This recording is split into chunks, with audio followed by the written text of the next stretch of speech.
Oui. Je vais pas parler trop fort en fait parce que mon mari n'est pas trop loin dans l'appartement. D'accord. Je sais pas si tu m'entends bien. Bah, si tu peux couper le live et le haut-parleur et tout ce qui va avec, ça serait super. Alors attends, ok, je vais faire ça tout de suite. Voilà, c'est fait. Ouais, enfin vas-y. Ah, je t'écoute. Tu m'entends bien ou pas? Oui, ouais, c'est un peu délicat, mais en fait, ça fait 12 ans qu'on est mariés, mon mari et moi. Et quand j'ai rencontré, c'était l'homme que je suis tombée amoureuse de lui parce qu'il était beau gosse, qui me plaisait. Notamment, il n'y avait pas que ça, il était intelligent, enfin voilà. Et en fait, là, ça fait quelques années qu'il s'est laissé aller.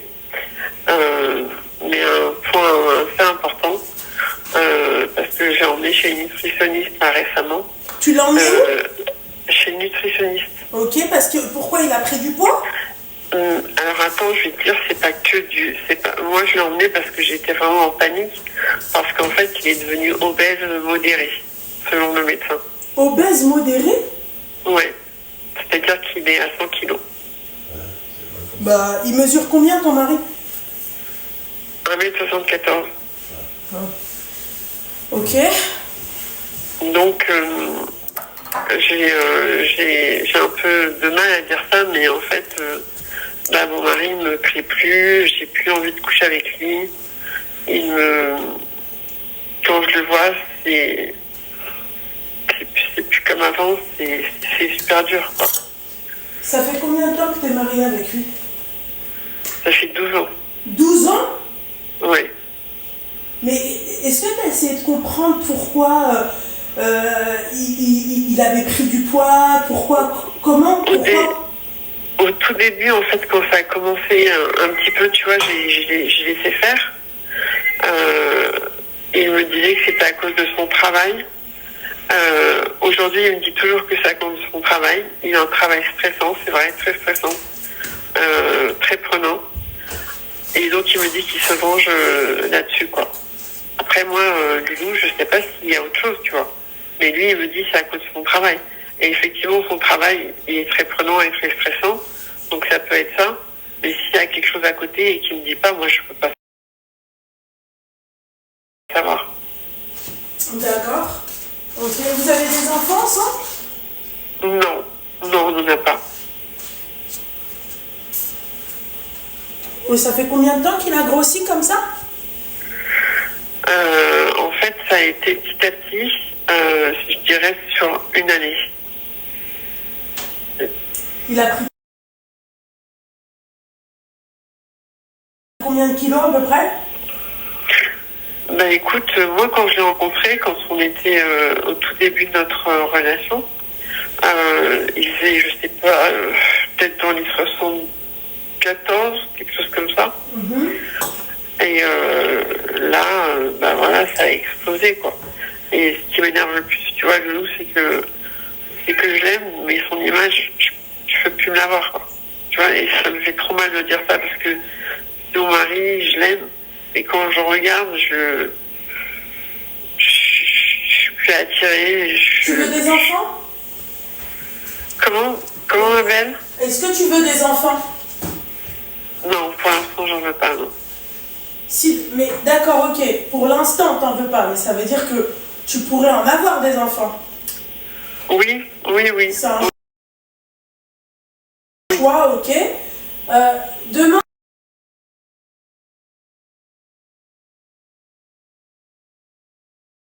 admettons, ma chérie, demain, toi, tu tombes enceinte. Ok? D'accord, oui. Je te demande juste d'imaginer le truc. Demain, ton mari perd du poids. Vas-y, vous refaites ce que vous avez à faire ensemble. Tu tombes enceinte. Ok? Tu sais très bien que quand on tombe enceinte, on prend du poids, on n'en perd pas. D'accord? Il y en a qui arrivent à stabiliser leur poids et c'est très bien. Et t'en as d'autres, elles prennent des 20-30 kilos. D'accord? Une femme, c'est connu, c'est beaucoup plus compliqué pour une femme de perdre du poids que pour un homme. Ton mari, s'il veut, ma chérie, en 2 mois après, il a un corps, tu vois, il retrouve son corps d'avant. Ok? Demain, tu tombes enceinte, ma chérie, et tu prends du poids, et ton mari, là, en fait, il réagit comme toi. Qu'est-ce que tu fais? Ouais, je pensais que tu allais dire ça. Non, mais ma chérie, non, c'est pas ça. C'est pas ça. Parce que nous, quand c'est des femmes, on est indignés, d'accord? Tu vois, mais quand c'est des hommes, en fait, eh ben, c'est normal, et ben on pense qu'à... Non, demain, toi, tu tombes enceinte, ma chérie, ou, je sais pas, ben, tu fais une dépression. Combien il y a de femmes qui font des dépressions en fait, qui prennent du poids, oui. Et qui prennent du poids. Demain, c'est pas de ta faute. D'accord? La dépression, elle est arrivée. Tu sais, la dépression, elle prévient pas, ma chérie. Hein. Elle peut arriver à tout moment. Tu te sens pas bien au travail. Octobre-novembre, il y a le taux de dépression, il est incroyable. Tu vois? Demain, toi, voilà, octobre-novembre, vas-y, tu fais une dépression, tu fais comment? Tu prends 20 kilos. Et tu fais tout. Et aussi, ma chérie, il y en a, ils grossissent par nerf.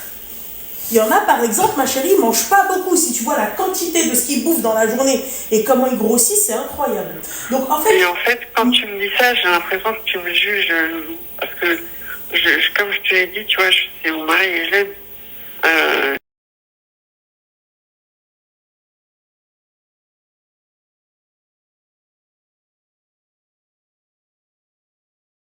Je te le dis sans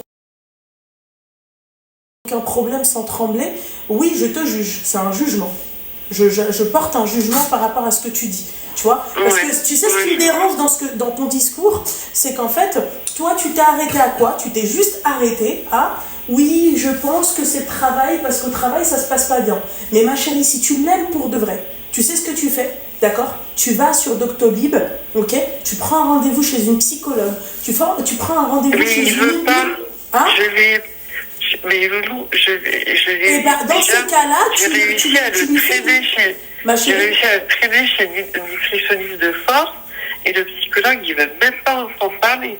Il me dit, mais même pas en rêve, tu m'emmènes là-bas, quoi. D'accord. Et bah, dans ces cas-là, tu lui dis, écoute, chérie, moi, d'accord, je t'aime, d'accord, mais ton corps, j'ai un problème peut-être avec ça, soit avec plus de tact, d'accord? C'est où tu essayes d'arranger les choses et on essaye de reprendre notre vie comme on l'a laissé, d'accord? C'est où il va falloir qu'on trouve une solution parce que je t'aime mais tu ne me désires plus.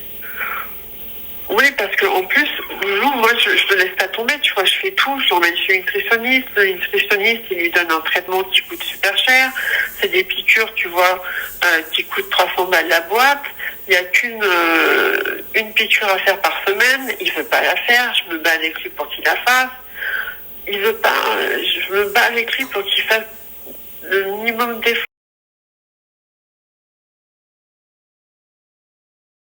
quoi. Je suis à bout, en fait, je sais plus quoi faire. Est-ce que tu lui as dit que tu risquais de partir? Ça, j'ai pas encore dit non. Oui, j'ai même pas encore dit.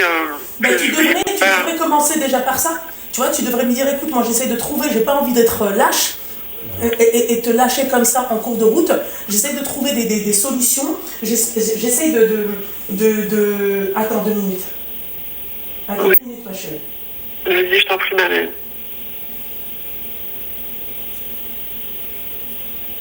Tu vois, j'essaie de trouver, c'est-à-dire une solution, et toi, t'es là, tu veux pas avancer, là, on va rencontrer un problème. Et s'il te dit c'est quoi le problème, tu lui dis la séparation. Voilà. Et en plus, c'est sa santé, moi je lui dis, sa santé, elle est en jeu aussi. Ça augmente ta tension, ça peut mener à des AVC, mais il n'y a rien qui le fait bouger. Donc effectivement, je ne lui ai pas encore dit, je veux pas. Tu devrais, parce que moi, je me fie à ce que toi tu me dis. Au début, je t'ai posé la question, tu m'as dit oui, je pense que c'est le travail. Donc une personne qui répond comme ça veut dire qu'elle n'a même pas cherché à savoir si c'était le travail ou autre chose. Ensuite, ce qu'il aurait fallu que tu fasses... C'est ce qu'il m'a dit lui, d'accord, quand je lui ai demandé. Ensuite, il m'a dit, je me venge la nourriture parce que mon travail est trop stressant. Et je lui ai proposé de parler à quelqu'un, un thérapeute, et il m'a dit, mais même pas en rêve, quoi. Et il me dit, arrête de coucher avec ça, je te dis que c'est le travail. Dans ces cas-là, si c'est même pas en rêve, eh ben maintenant, tu vas devoir lui dire, écoute, moi j'ai essayé de te proposer la thérapie, c'est-à-dire avec tact. J'ai pas voulu dire que voilà quoi, je te désire plus. Tu lui dis, en fait, à un moment donné, il va falloir vraiment parler. C'est-à-dire, écoute, moi aujourd'hui je t'aime, mais je ne te désire plus. Et c'est-à-dire que quand on est dans une relation comme ça, où tu aimes la personne mais tu la désires plus, là ça devient problématique. Tu vois? Donc, et tu lui dis, c'est où tu cherches, c'est-à-dire que tu résous le problème, ton problème. J'ai été là, je t'ai proposé la thérapie, je t'ai proposé la nutritionniste, je t'ai proposé tout, et en fait tu ne veux pas. Et tu vois pas en fait les appels que je te fais. À un moment donné, tu lui dis, moi je ne veux plus supporter ça, et puis après, à partir du moment où toi t'essaies. Parce que moi, tu vois, Loulou, j'ai pas envie d'en arriver au divorce. J'ai pas envie de ça. Moi, c'est l'homme de ma vie. Ouais, mais ma chérie, quand il n'y a plus de désir, arrivera un jour où il n'y aura plus d'amour. Parce que toi, si cet homme-là, peut-être que, tu vois, tu t'es marié avec lui, tu l'as désiré, tu t'es marié avec lui, vous avez consommé, et tu l'as encore plus aimé. Tu sais, ma chérie, je vais te dire un truc, hein. Je vais être un peu crue dans mes mots, mais tu sais ce qui se passe sur un lit, ça fait partie aussi d'un bon mariage. Tu vois, bien sûr. quand t'es épanoui à ce niveau, tu vois, et là si on t'enlève ça, et que en plus de ça, en fait, le mec il veut pas faire d'efforts, bah à un moment donné, ma chérie, c'est les risques. Oui, tu sais, ma chérie, le risque de souffrance, et c'est une souffrance que je vis actuellement. Je peux pas en parler trop à ma mère parce que j'ose pas rentrer dans les détails avec elle. Enfin, tu sais comment c'est chez nous. Et là, je te remercie de prendre du temps pour me. Non, il n'y a pas de souci, mais en fait, la chose que j'essaie de t'expliquer, c'est quoi? C'est que l'un ne va pas sans l'autre.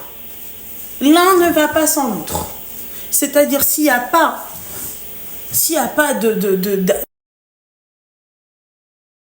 d'amour, il n'y a pas de désir. S'il n'y a pas de désir, il n'y a pas d'amour. C'est simple comme mon jour. Voilà.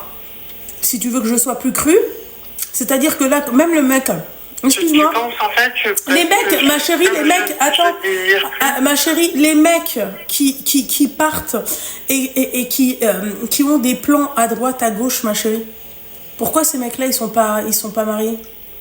Parce qu'il n'y a pas d'amour. Il n'y a que du désir, en fait, le désir du corps de la femme, tu vois, il n'y a que ça.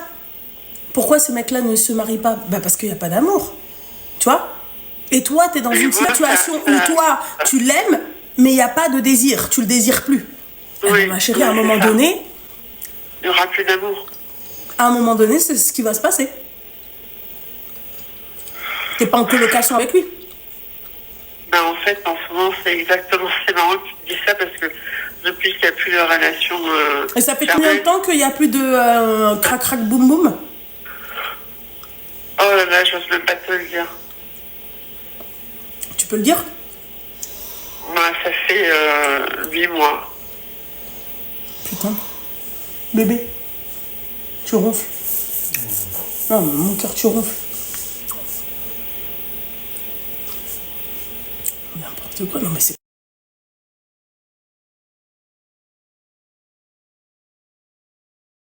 Pour ça, quoi. Et j'ai peur que tu désires un autre homme. Parce que là, tu peux me dire ce que tu veux, même quand tu aimes quelqu'un et qu'il n'y a pas de désir avec ce quelqu'un-là, tu vas te mettre à désirer un autre homme. Mais ça va être que à ce niveau. Hein. Ça ne veut pas dire que tu vas tomber amoureuse de lui, mais ça peut amener à la tromperie. Tu vois? Parce que tu l'aimes, tu es attaché à cette personne-là. Bébé, tu ronfles. Tu vois ce que j'ai envie de te dire? Mais je ne me vois pas faire ça, hein, franchement. Tu te vois pas faire ça, ma chérie, mais ton chétan, il se voit très bien faire ça. C'est très compliqué, ma chérie, de contrôler ce chétan. Eh ouais, ma chérie. Ah ouais, mon petit cœur. Eh oui. Tu vois, toi, tu te vois pas le faire. Là, aujourd'hui, sur le papier, tu le feras pas. D'accord? Mais demain, ma chérie, tu tombes sur un mec qui te fait de l'œil et tout, il est attirant physiquement. Toi, ça fait 8 mois, t'as rien fait. Alors, je dis pas que tout le monde le fait, hein, faites attention. Hein. Il y en a, elles attendent, elles s'abstiennent depuis des années et des machins, après elles craquent. Tu vois? Je te dis pas aussi que tu vas le faire. Je te dis pas que tu vas craquer. Mais il y a des chances que tu craques. Voilà. Que Dieu m'en préserve, c'est vrai que Dieu m'en préserve. Ah ouais, En tout c'est cas, vrai. ce que je voulais- T'aurais je fait voulais comment que si tu le vois. mec, en fait, il avait eu un accident et qu'il serait paralysé, par exemple? Tu t'aurais fait comment? Ouais, ça, c'est un peu, c'est une question un peu de science-fiction, là. Je veux dire, je vois pas le rapport avec mon histoire. Ah bah si, demain, cette personne-là, elle peut plus, par exemple, avoir des rapports avec toi. Mais je te l'ai dit tout à l'heure, Loulou, moi, mon but, à aucun moment j'ai dit que je voulais divorcer. Mais c'est toi qui m'as conseillé, tu m'as dit, comme il veut faire aucun effort, qu'il veut absolument pas répondre à toutes les attentions que tu lui fais, éventuellement, dis-lui, je vais partir. Oui, oui.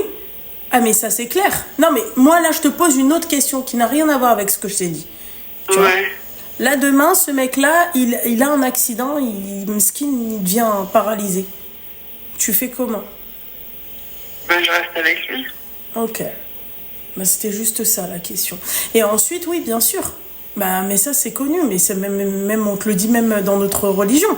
Si tu as essayé avec bienveillance, avec douceur, à faire comprendre à la personne, à vouloir l'aider et que la personne elle reste obstinée, bah au revoir. On te demande pas de subir. Là c'est pas comme s'il était, tu vois, là c'est pas comme si tu vois il était malade, comme t'as dit, bah tu restes avec lui. C'était ça le test, de voir ce que t'allais dire, tu vois. Il est malade, mesquine, bah voilà il est malade, tu vois.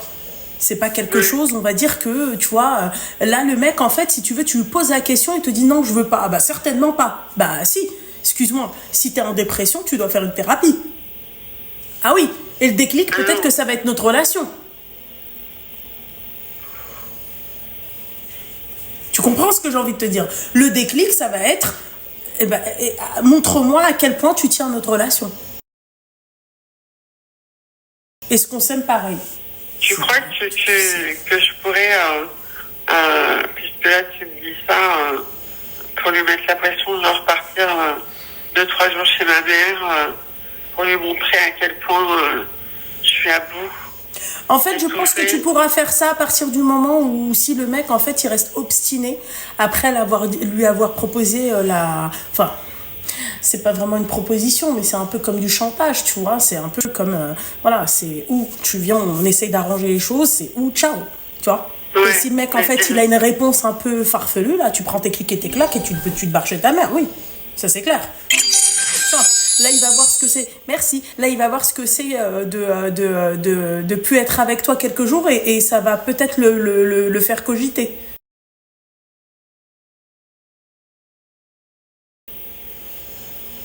Oui, voilà, c'est ça. Mais d'abord, effectivement, avoir une discussion. Mais là, je vais le prendre, dès que je raccroche, je vais lui dire ce que tu m'as dit, quoi. Ah ben ouais, ma chérie, parce que en fait, pendant combien de temps tu vas rester comme ça ? Pendant combien de temps ? Que tu as envie d'avoir des enfants ou pas d'enfants ? Moi, on te parle que de ton désir en tant que femme. D'accord ? Pendant combien de temps tu vas rester comme ça ? Tu vois ? J'ai envie de savoir, peut-être que c'est toi le problème, tu vois ? Mais alors dans ces cas-là, dis-le-moi. C'est dur au niveau du désir d'être une femme. T'as envie d'être désirée, t'as envie d'avoir des relations où les êtres humains, on a des pulsions, on a des envies. C'est dur d'être une femme. Tu peux pas assouvir ses besoins charnels, quoi, tu vois. Oui, ça c'est clair. Alors que t'as un mari, alors qu'avant ça se passait super bien, on s'éclatait, là tout allait bien, du jour au lendemain c'est plein de choses. Ah bah moi clairement, du jour au lendemain, moi je te dis clairement les choses, hein. Sans aucune pression, je te dis clairement ce qui va pas, et puis voilà quoi, on va pas se prendre la tête 120 ans, très sincèrement. Moi, je me prends pas la tête avec les gens. Moi, je te dis, et encore, moi, je sais même pas comment vous arrivez à prendre des pincettes. Moi, Seigneur. Parce que je suis quelqu'un de patient, Je suis très patiente aussi, ma chérie, mais... Et je suis un peu effacée par rapport à lui. Ah. Ouais. Mais en tout cas, je te remercie beaucoup. Je t'en prie, ma chérie, force à toi, et j'espère que ça ira mieux de son côté. J'espère qu'il va à trouver une solution à ce problème-là parce que c'est vraiment pas marrant du tout d'être. Oui, en tout cas, je suis contente de t'avoir parlé parce que tu m'as donné une solution et j'y avais pas pensé parce que je pensais pas que je pouvais aller jusque là et là je vais obligée, ma chérie. Je vais aller lui dire. T'es obligée, ma chérie, de passer par là. Malheureusement, après tout ce que toi t'as pu lui proposer et le mec en fait il reste obstiné, dans ces cas-là, moi c'est simple. Moi je vais pas parler longtemps avec toi. Je vais te dire je pense que c'est son mari qui a dû la griller. Mais en tout cas moi je vais pas passer 120 ans en fait à parler avec la personne. Non, hors de question. Les filles. L'inauguration, je serai avec Ranel. N'hésitez surtout pas. Je vous invite même à aller vous inscrire à la newsletter. Comme ça, vous serez les premiers avertis. Et sur place, bien évidemment, il y aura plein de cadeaux. Il y aura plein de belles choses. Pour les 100 premières qui achèteront des parfums, elles auront des cadeaux. J'en dis pas plus.